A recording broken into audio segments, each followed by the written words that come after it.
Slipperman D in the house. Sup, D? Is anyone here afraid of Virginia Woolf? Anyone? Feet. Pointing at the ground. Whoa, look out, idiot.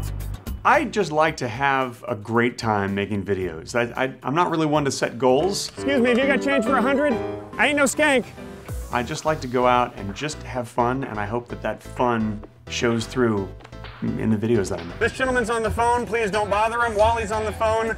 It might be considered a little rude. I'm a middle-aged guy who likes to have fun. I'm Greg Benson.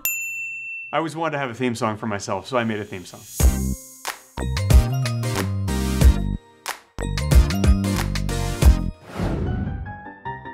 Who's lying in the sun? She's lying in the sun. Oh my goodness. Oh, there's two of them. Look at and these. And they got their sippy cups. Look at these girls. Looking through the TV guide years ago, it occurred to me that 90-something% of movies are 2-star films.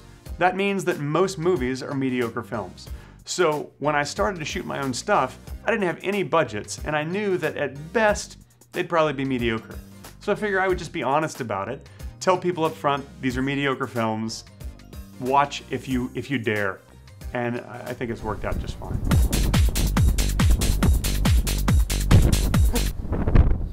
Hi. I grew up in Dallas, Texas, and that's where I started acting when I was 7 years old. It wasn't by choice.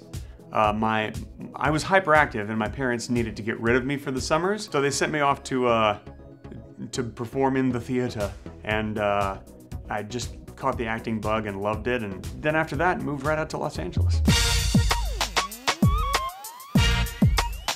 When I moved to LA, I became a waiter, because that's what actors do, and I got fired within the first month because apparently they don't like it when you call the boss's daughter a but she was a she really was. So anyway, I decided that if I spent as much time pursuing acting as I had just in that restaurant, that I'd probably do all right. And so I treated acting like a full-time job. After pursuing acting for a good 15 years or so, I got a little tired of leaving my fate up to others. So I started doing a public access TV show called Skip TV. It was sketches and pranks, just like what I'm doing now. And as many as 100 people would see them. So it was a very different type of audience, but that's what originally taught me how to shoot and direct and write. So now what I'm doing is an extension of that. Now I love going out to shoot pranks because there aren't a whole lot of guys my age, first of all, who are shooting pranks. What time do you want to be? Like 2:30? Is that all right? Okay, yeah, I just don't want to be in a really long line. No, don't worry, we won't be in a long line or anything. I think that the older you get, the less people expect that you're trying to pull something over on them. And that's something that I've done my best to exploit. We're raising money for guns for gangs.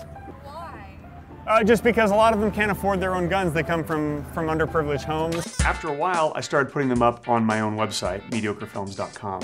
But I quickly ran out of bandwidth. And my wife said, put them on YouTube.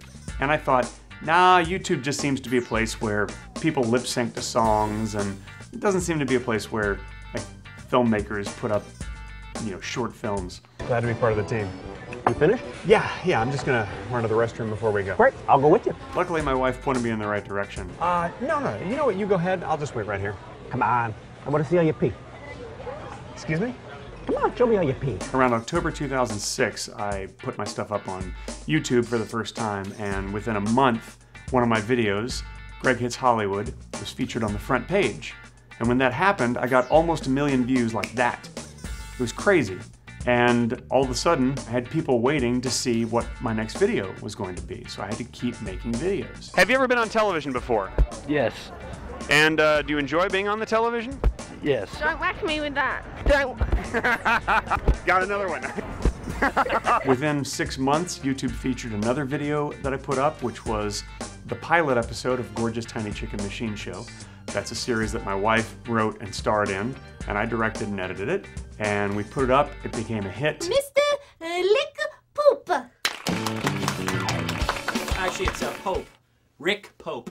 Oh, okay. All of a sudden, YouTube kind of became a business. We were selling properties and creating more things, and my wife created a thing called Two Hot Girls in the Shower, and My wife and I together created another show called Retarded Policeman, and that took off, and the subscribers just kept growing, and it was crazy. We have a petition to legalize it if you want to get it legalized. Legalize what? Polygamy. So YouTube became my full-time business. What are you talking about? I don't. The late night Slim Slam Jimmy Jam? It's your house. Yeah. No. Es su casa? Okay. We'll go over there. If you got sandwiches? Oh, L snacks? Okay, yeah. All right, thank you. Bye-bye. L snacks. That's Spanish for snacks, right? L snacks? I don't think so. It's L Snacks O. My most watched channel is my main channel, Mediocre Films, and of course, the most watched video that I have on that channel is an episode of Retarded Policeman that's called Boobies. Boobies! I think that one's nearing 20 million views. Boobies!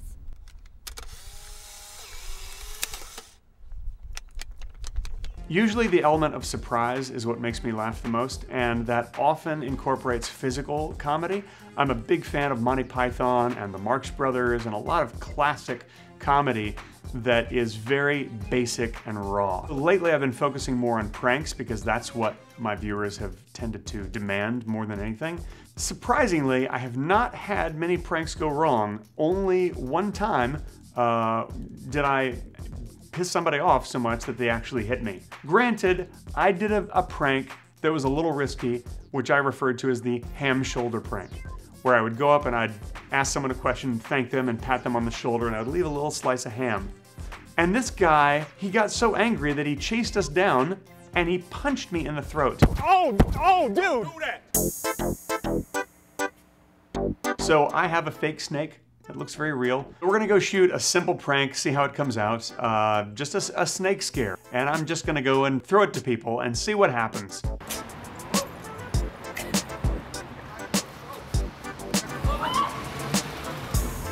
I'd say I spent about half the time producing content and the other half of the time promoting that content, either through social media or keeping an eye on the YouTube analytics and figuring out what's working, what's not working. Blueberry tampons, do you have those?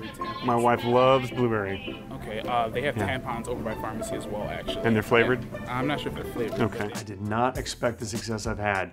I expected for some viewers to find me and to be able to make things that were exciting to me creatively, but I did not expect that all of a sudden I would have 250 million views. That's ridiculous. That's a number I can't fathom. It's amazing. My best friend! And my best friend's wife! I'm in the wrong house. I always thought I'd go back to acting, that I'd go and audition again, and I don't really miss it, I gotta tell you. Driving around town and auditioning is not the most fun thing in the world.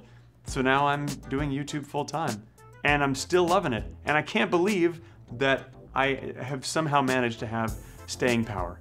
I love my subscribers, I love my viewers, I'm thrilled that they're still there, and they continue to grow.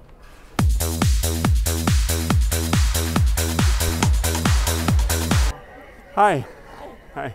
Are we having fun yet? So we're making a commercial for a sausage factory. Oh, don't shoot yet. We haven't started doing anything. Hello, I'm Yeshman Blachin. Do you like sausages? Sausages! All kinds of goddamn sausages! Sausages! That's a wrap on Yeshman. Hey, if you like this video, hit the like button, you son of a bitch.